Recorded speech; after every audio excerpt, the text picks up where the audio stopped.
చెప్పాలి. నేను రాజకీయాలు మాట్లాడకూడదు అనుకుంటున్నాను, కానీ అవతల పార్టీ చేసే అరాచకాలు మీకు చెప్పకపోతే మీరేమనుకుంటారంటే వాళ్ళు చేసేటన్ని బాగానే ఉన్నాయి, పర్వాలేదు అనే పరిస్థితికి మీరు వస్తారు. అది సమాజానికి చాలా ప్రమాదం.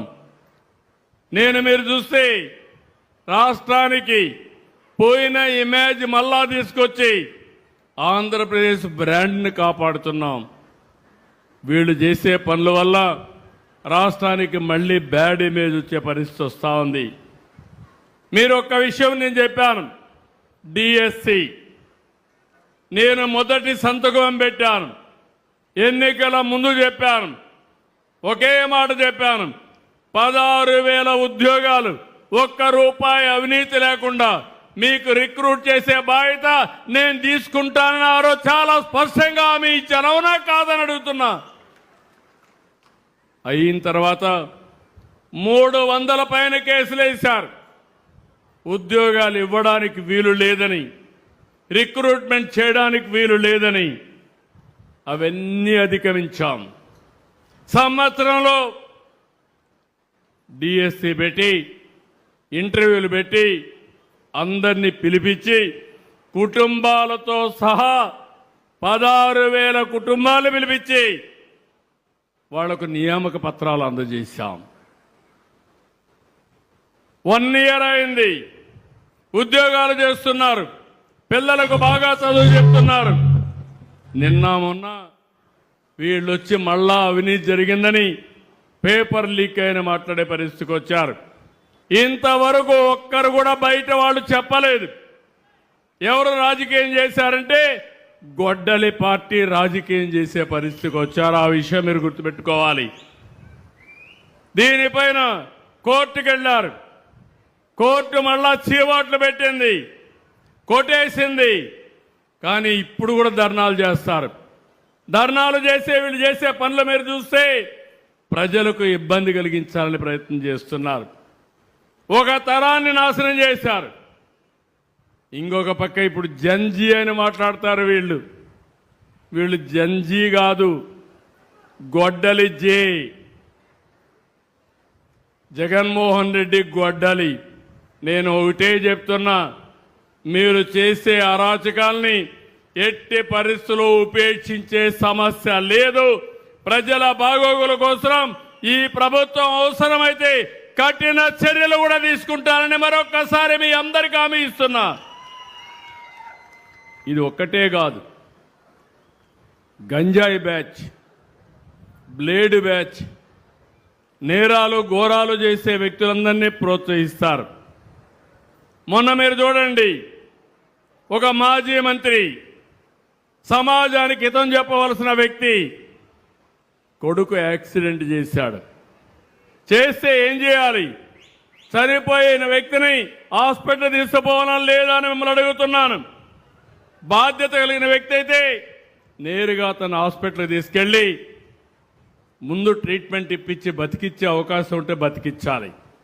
అది చేయలేదు. మాజీ మంత్రి ఇమ్మీడియట్గా వెళ్ళి వాళ్ళ తండ్రి కాబట్టి ఆ కొడుకు కేసు మాఫీ చేయడానికి వేరే వాళ్ళపైన కేసు పెట్టించాడు.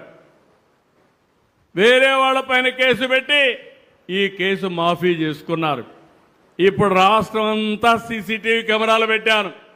ఎవడైనా దొంగతనం చేసినా, నేరాలు ఘోరాలు చేసినా కబద్దార్, 3వ నేత్రం మీ వెంటనే ఉంటుంది. ఎవరు తప్పించుకోలేరు. అందులో మొత్తం వచ్చాయి. వస్తే ఈయనంటాడు చాలా చిన్న పిల్లోడు చంపేశాడు, ఏమవుతుందని మాట్లాడతాడు. గొర్రెల కాపరి చనిపోయాడు. చనిపోతే 44 ఏళ్ళు చనిపోయాడు. దానికి పెద్ద సమస్య ఏంటంటాడు. మీరు ఒక్కసారి ఆలోచించుకోవాలి. మానవత్వం ఉండాలి, మనుషుల్లో ఆలోచన విధానం ఉండాలి. మొన్న దానిపైన చూడడానికి పోయి రోడ్డంతా స్తంభింపజేస్తూ వెళ్ళారు. విశాఖపట్నం నుంచి 1 గంట జర్నీ. 7 గంటలు వెళ్ళారు. అక్కడ ఒక పోలీస్ ఆఫీసర్, ఒక మహిళ, ప్రజలను కాపాడవలసిన మహిళ, కాకి బట్టలు వేసుకున్న మహిళ, గవర్నమెంట్ వీరికైతే ఒక వెపన్ కూడా ఇస్తారు. వాళ్ళ ఆత్మరక్షణకే కాకుండా ప్రజల్ని కాపాడడానికి అలాంటి మహిళ పట్ల అసభ్యంగా ప్రవర్తిస్తారు. మనుషులు మామూలుగానే మహిళని ఎవరన్నా టచ్ చేస్తే మనం అందరం కూడా చాలా కోప్పడతాం. అవునా కాదా అని అడుగుతున్నా. వెకిలి చేష్టలు చేస్తారు, ఇష్టానుసారంగా చేస్తారు. కడానావిడిని మాప్ చేసేసి ఇష్టానుసారంగా అసభ్యంగా ప్రవర్తిస్తే కనీసం కండెం చేసే పరిస్థితి లేకుండా పోయింది. నేను అడుగుతున్నా మిమ్మల్ని, పోలీస్ ఆఫీసర్కి, మహిళా పోలీస్ ఆఫీసర్కే రక్షణ లేకపోతే మీకు రక్షణ ఉంటుందా? మహిళలు మీరే ఆలోచించమని కోరుతున్నా. మీకు రక్షణ కావాలన్నా లేదా అని అడుగుతున్నా.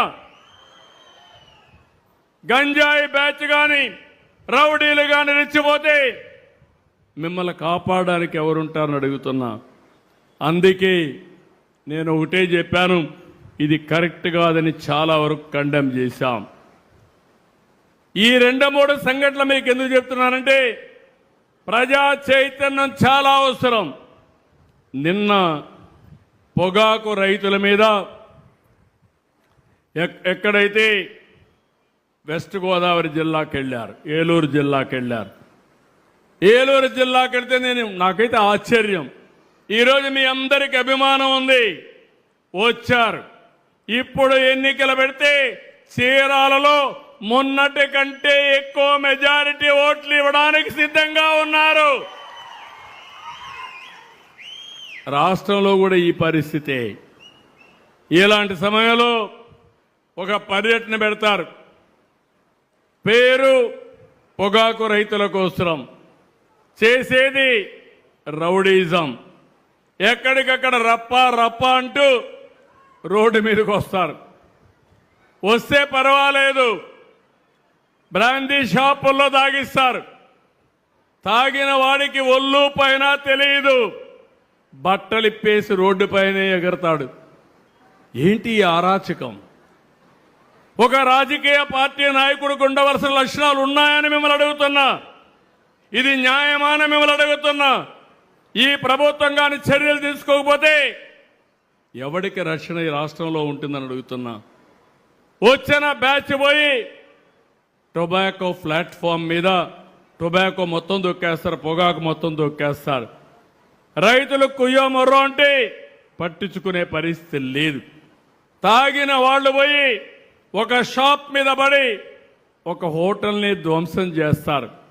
ఈరోజు చూశాను, వీళ్ళు ఇష్టానుసారంగా తోచుకొని పోతే ఒక అతను హాస్పిటల్లో అడ్మిట్ అయి ఈరోజు ఆయన చనిపోయాడు.